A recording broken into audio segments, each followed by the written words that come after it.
Avant de parler de tout terme en économie, il faut d'abord définir le terme lui-même. Qu'est-ce que l'économie? Étymologiquement parlant, le mot économie est issu de deux mots latins, oikos, qui signifie maison, et nomos, qui signifie administrer, gérer ou régler.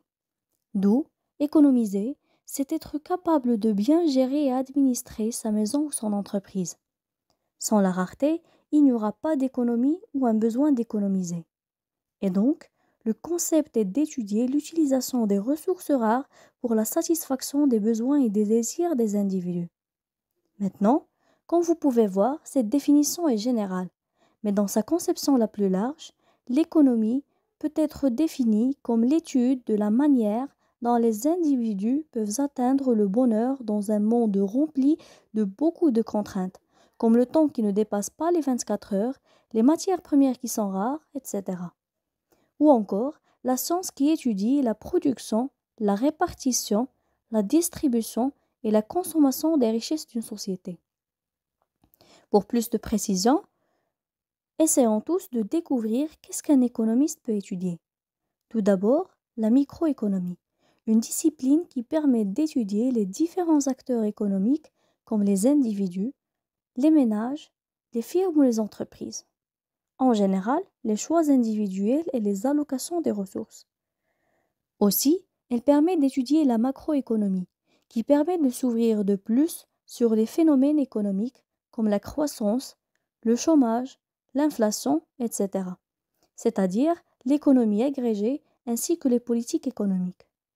Donc, jusqu'à présent, on a pu définir le terme économie ainsi que les principales disciplines qu'un économiste peut étudier.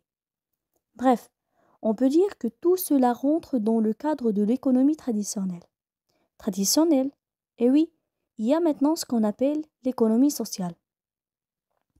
L'économie sociale, c'est l'ensemble des activités entrepreneuriales qui portent un objectif social fort et une volonté de ses membres de faire un projet économiquement viable. C'est mettre le social au service de l'économie. Donc, en comparaison avec l'économie sociale, on peut dire que dans l'économie traditionnelle, la rentabilité de l'entreprise se mesure par le profit, alors que dans l'économie sociale, elle se mesure par l'amélioration de la qualité de vie d'une communauté.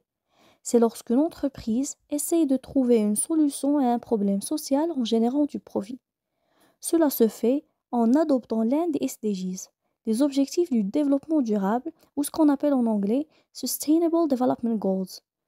C'est-à-dire créer une entreprise qui rentre dans le cadre d'améliorer la qualité de vie des citoyens, mettre fin à la pauvreté, améliorer l'éducation, etc. Voilà, c'est tout pour aujourd'hui. Si vous avez des sujets que vous voulez mieux comprendre, n'hésitez pas à les proposer dans les commentaires. À bientôt!